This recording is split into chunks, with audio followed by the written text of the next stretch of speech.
Hi, my name is James Gutzman, and I'm the producer of People Are Ready the Musical. I'm also one of the musical authors. My name is Tom David Barna. I'm the director, but I'm also the playwright for People Are Ready the Musical.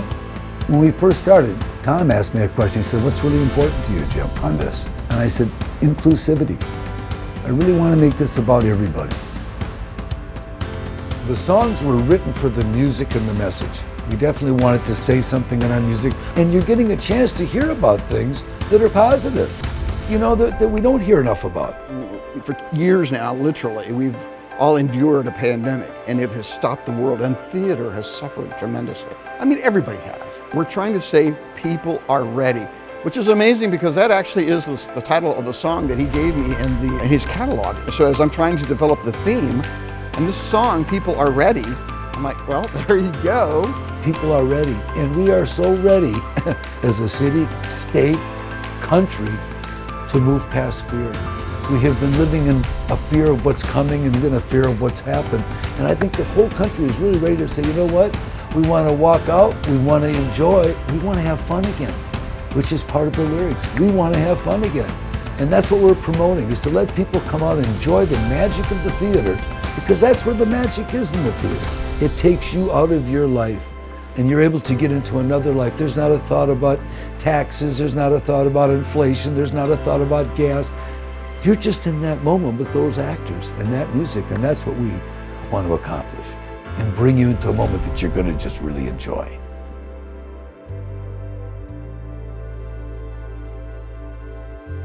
We've got a lot of things that are going to be really fun for people to see in a different way, and that's part of being an original American musical.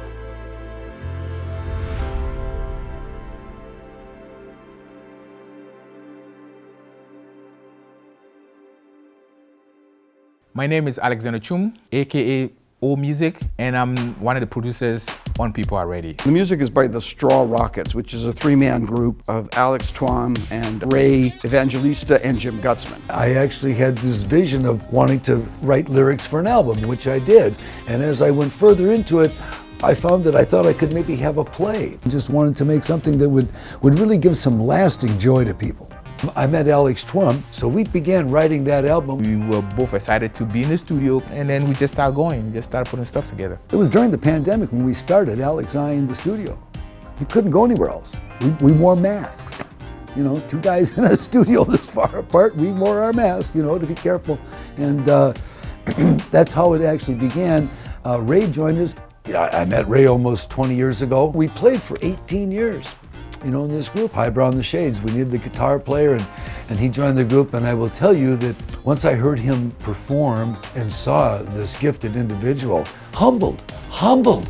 This man played things, and I told him, I said, "Ray, you're making me a better drummer." And we worked together great like that, and the camaraderie and the excitement of the people that heard us play and listened to his guitar playing. I mean, he just had a way of connecting with another source that just really elevated him from many other musicians. I met Ray through Jim, so we started recording in the studio, and then Jim said, "Oh, you know, I play with a guy, his name is Ray Evangelista, he's a very good guitarist, and I would love to talk to him about, you know, working on this project with us." Ray went, "I like what you guys are doing here." Well, I said, "If you do your part of it," he goes, "I'm in." Jim said, "Hey, this is what we want to do," and he said, "I'm in," just like that. So that's really how quick it went. And so we became the Straw Rockets. I can say some of the songs that we wrote for the musical is just amazing. Every song has a story and it has a meaning. We were in the studio 4 days a week, roughly 6 to 7 hours a day for 2.5 years. Me, Jim, and Ray, we always wanted it to be perfect. Everything that we did, we actually sat back, listened to over and over and over and over just to make sure that it's perfect and it fits. And I think that's what made our process and our storyline and our team and the message to come across very strong. But when it was done, we all felt, we knew. We listened to the master and we all knew, we said, we have it done. We did it. This is what we wanted to do. The producer of this show, Jim Gutzman, was looking for a writer to write the book for a musical in which the music was already done. To take these songs that already have lyrics and weave them into a book, a story.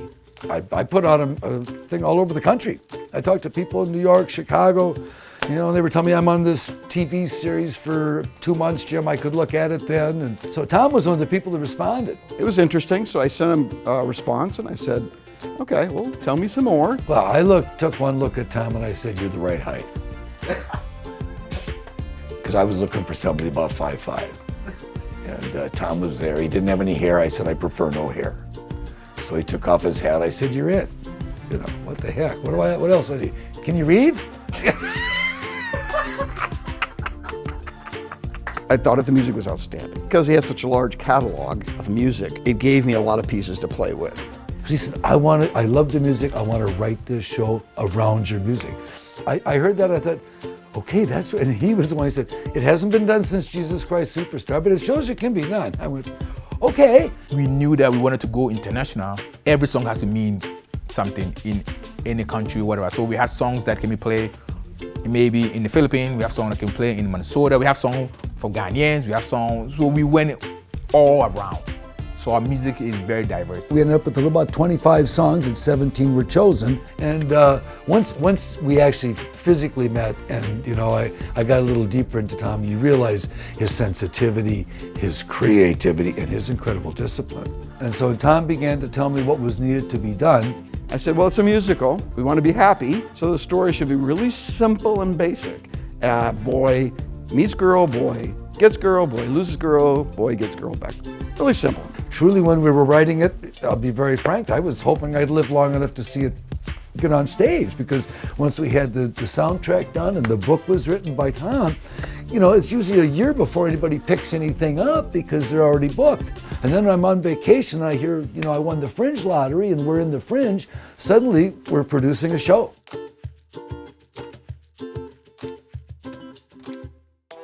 It started with taking about less than 120 page script and condensing it into 50 pages.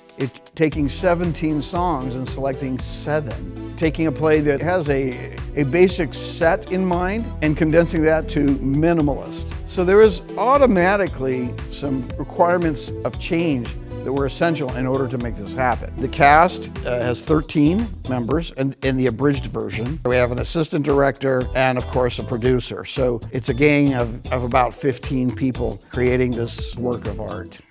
Now, how do you get the cast? I probably interviewed or asked around 250 actors. I actually brought Jim down to see some of them in previous productions so he could actually see them perform. So I did know of them and see them in lead roles, which was very nice. He brought together a group that includes inclusivity. They look like they are from a Midwest college campus. These are real young people that are talented. I think we have the right cast.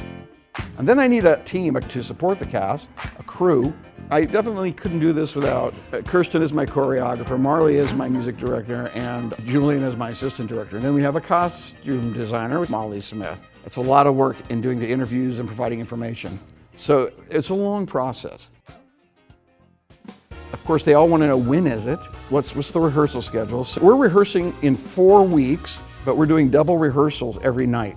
So in essence, we have 8 weeks of rehearsal, which will work. I've got one room rehearsing a song, one room rehearsing dance, then we have to rehearse acting, so it's a lot of balls in the air. These are people that didn't necessarily know each other. Some did, some didn't. But we're seeing that start to really match with their talents. When people show up, they know we start immediately. Seeing the original talent that we knew was being cast and now seeing it being utilized in not only the acting, but in the music and in the dancing. They're not just singing, they're not just acting, they are singing, dancing, and acting, and they have to be apprised of each other's space all during the program. So they gotta be here, there's a lot of movement. It's kind of craziness. It looks like chaos. But as they continued doing it over and over, it got better and better and better. Our choreographer, Kirsten, absolutely brilliant, what she's done to incorporate the kind of mood and the feeling and to keep that stage moving. She actually maps out every step for every character, how they're gonna move, when they're gonna move, and she ties that into the song, of course. I mean, when you see them, like last night, the whole cast was dancing the grand finale. And that's the first time the whole cast has been on the floor together. In the grand finale, we have umbrellas as part of one of the props. They all have umbrellas. So it's kind of a throwback to old musicals. Our musical director has also done an incredible job of working one-on-one and getting just the best out of each and every one of the singers. If you've watched her, she's business. She teaches, and we've also, all of us have heard her. So she's got a voice, and so she's not only our music director, but she actually is the French girl in the play. So she's extraordinary, to say the least. The characters are becoming more developed. When I talk to the actors, I actually refer to them as their character names. We've helped them discover who their characters are, where they're coming from, where they're going before each scene, so that they feel comfortable with their characters. More importantly, that actors feel comfortable with one another's characters. It's been just a joy to watch this process starting to take shape, and actually it's like breathing life into something. We're seeing it begin to move and crawl, and pretty soon it's going to be up and running in the race. We have Alex and Savannah, and they've been a couple in love, but because of the pandemic, there was a separation, and she's come to hear rumors that maybe he was seeing someone else. She's got suspicions, so the story is them working it out. These are students who are auditioning for a musical, and they're passionate, and they're excited, and they love it, and they love being back together with friends, and they love being back to school.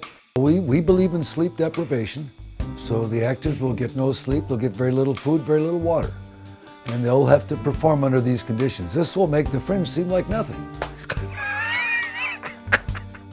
It's joyful to watch him react. It's like, holy crap, this is actually happening, and I like what I'm seeing.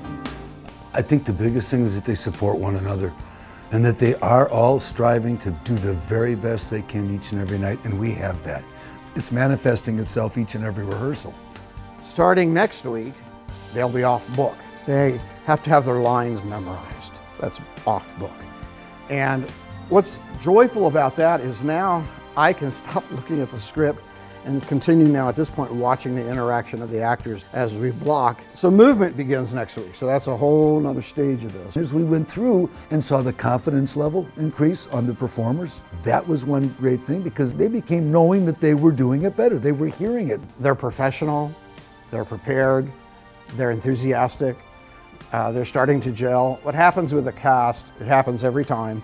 Typically you form a family bond. And I can see it happening. You know, you can see the banter and the fun and the laughing that's going on.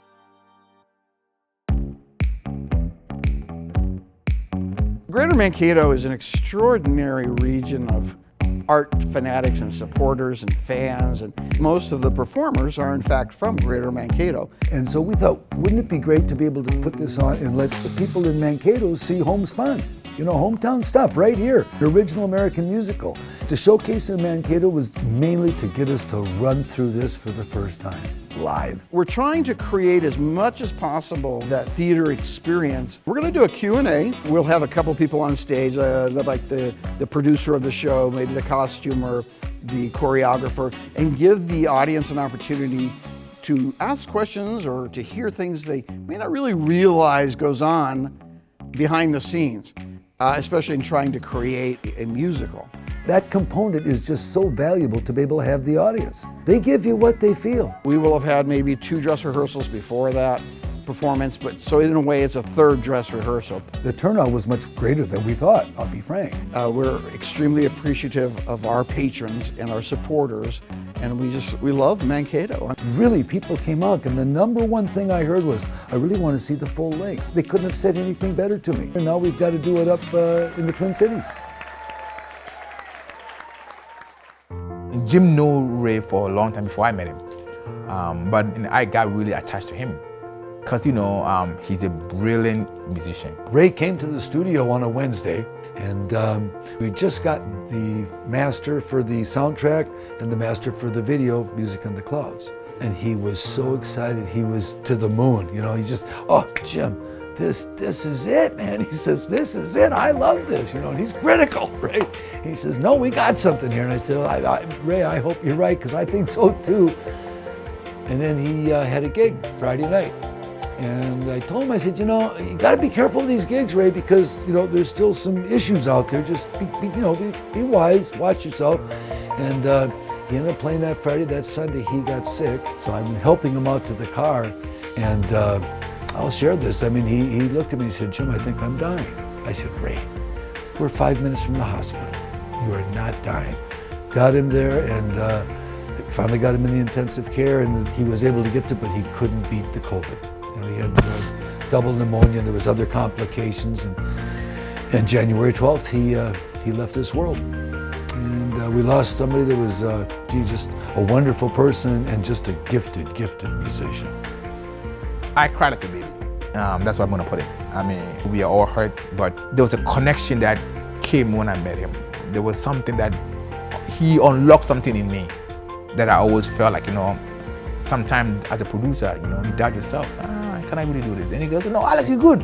You can do this. This is right. You get it. It's perfect." And his last days is being in the studio with me, Jim, recording stuff like that was a big blessing for us, and especially for me to meet such a great legend. That's what I call him. He's a legend. But now, this is happening. It's going to happen, and we've dedicated the album, put some on the plate to Ray. We've dedicated the musical. People Are Ready, the musical, to Ray Evangelista, and he was a special guy. I can't wait to go see when everything starts. I'm so excited. I've talked to my family so much again. I want to see for my first time to actually hear something that we worked on, and then somebody else gets to actually do it, and I just have to sit back and just hear it. What an incredible thing it is to have your music as an author, myself as a composer, and be able to have that brought to a main stage in the Twin City area. I mean, most musicians that work on musicals and other things may work a lifetime, and it may not ever happen. You just don't know. So we've been blessed. When you do an album, it's usually for the ear. People just buy it online, whatever, and listen to it. Now it's past that, and there's a storyline to that. That means that, it's like your senses are working. Like people get to see it, people get to hear it, and then people have to really be in it. So they're part of your music. And when people are part of your music, it means a lot. This is my 4th or 5th Fringe Festival in Minneapolis, which is one of the oldest, biggest, most successful festivals in the world for theater. They get about 1,000 people, I would guess, who ask to be part of it. You are selected through a lottery. They draw balls. Then what the Fringe does is they select 20 venues, some small, some medium, some large, to host over a 2-week period this expression of art on stage from all these different groups of people. We're going to be on a huge stage. It's called the Little Guthrie up in Minneapolis. It's actually designed by the guy who built the Guthrie. Having the ability to go to a very high-class theater, there's just magic in that. When we went to do the sound check, you're looking around at all the wonderful talent and all the wonderful plays and musicals that have been done here, and we're having an honor to be able to come and do this. We're allowed 10 minutes to set up, 50 minutes to perform, and 10 minutes to take down. They will pull the plug on you if you go over your 50 minutes, only because they have shows coming after you, and they have to have their allotted time. Over a 2-week period, we get 5 performances, so it's added pressure to put on a good show and do it in the 50 minutes, which is insane. Totally insane. Imagine a new musical in 50 minutes. As time went on, you could tell they're more relaxed in the venue. You learn to play the venue and the sound that you're getting in the venue. And as we grew and as we got more and more into it, it takes on a life of its own. It really does. I will say it's frightening, it's wonderful, it's intimidating. It's all these things at once, but there is a thrill there, and it's why the people go to the theater and actually have an hour of no news, no stress, nothing, but a chance to just enjoy something and get done and go, wow, there's a message. Our show gives a message, and that message is really inclusivity. And if there's anything that we want people to get out, is there's a room at the table for everybody, and everybody's got talent. It's like you as a producer hearing your song on the radio for the first time. Like you go, this is my song. Hey, this is what I worked on. Oh my God, this is happening. And then for somebody to love it that much, to take it to the next notch will be beautiful.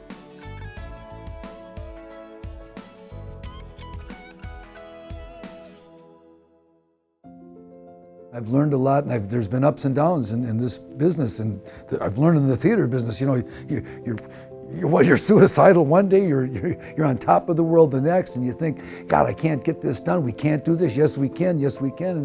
And I think there was humility on all of our parts, going, boy, this is really exciting. And then it was just to let it go. There was nothing more. And I think seeing the growth through rehearsal, where you saw things in rehearsal that were very difficult. They didn't happen. They rehearsed. It still didn't happen. They rehearsed, and you began to wonder, can they do it?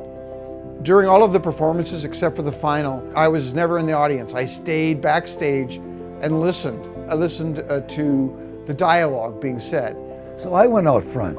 I'm sitting in that chair and I have no more control. Neither does Tom. They're on their own. And what happens, happens. People rise to the occasion. I never watched it. I didn't need to watch it. I needed to listen, and I learned so much. The exhilaration there is unbelievable. And to see the response. When you see the audience enjoying it, or you see some of the tender moments, and you notice just by their expressions, they're being involved, they're being touched. Very few things that can do that in this world. Again, the whole idea of a new play is only through continued performance can you make it better. It was invaluable. The time spent at the Fringe, absolutely invaluable. We got some really great comments. We got some criticisms. And we learned from our criticisms, and the comments, the great ones, make you want to go on and continue and get it done. I've still continued to modify the script. In fact, I've changed the whole ending just because to make it tighter, more effective. Tom's a wonderful man in this respect because he is humble, and he told me the Fringe would do this for us. He said, we'll be able to really see what it needs. So now I'm so much more confident giving this to somebody, knowing that it can have a great success on stage. You know, you want to see that grow and become larger and bigger, and that's what our desire is now. My prayer is that people are ready goes around the world, and I can't wait. Well, we'd like to have just a great deal of enthusiasm and a desire to have people produce this show, to put it in their theaters, to put it in their colleges, their high schools, any drama clubs, any theater network here, whether it be Minnesota or nationwide. We have all the things that they'll need to do that. We also have, right now, are doing a nationwide search for a theatrical agent. And that person will take on the responsibility of getting this to people. Because again, the purpose was to try to expose Jim's play to interested parties in the theater world. Melody Bay will be the publisher, so we can go directly. I'll be able to work with people that are interested in this production and give them some insight into what has to be done if they have not done some of those things before, or if they've done them forever. We can give our formulas, what worked for us, using the published material. Jim has gone out of his way, and this is again a demonstration of his commitment to this particular musical, to provide to all theater companies sheet music. We have a professional who actually has Broadway experience create for us from the music. We provide it to him, all the sheet music. We provide recorded music. We provide it recorded with vocals and without vocals. We'll provide the script and other resources to help a potential theater company in deciding whether or not they want to do this, and in fact, can they do it. They get a USB drive with the script, the score, and there's the soundtrack, as Tom had mentioned earlier, with vocal, without vocal. So everything that's really needed, you know, other than the talent, is there to be able to produce this. I mean, all you got to do is say yes. We want this to get out. We want people to hear this message. We want to have people leave the theater and go, yeah, it was upbeat and I'm upbeat. You know, wouldn't that be a wonderful thing to have happen? Or when they got out to go, no, go ahead. You go ahead and back out first. My aspirations are that Jim will be happy. Jim will find fulfillment, and that his company is successful in acquiring theater companies interested in doing a new American musical. So the only thing he has to do is make sure I get a couple front row seats at the next production somewhere so I can go enjoy it. It was an incredible journey, you know, to see this thing come to life. I think Ray would be very excited. Him, you know, having succumbed to the pandemic and having a musical that was about living through the pandemic. He was part of the message, he was part of the music, and we all were authors, and it was blessed. I believe it was blessed, and Ray gave it his best before he left. I think he'd be pleased. I know he would. We're hoping some people really enjoy the hard work and the dedication and the message that we're giving out.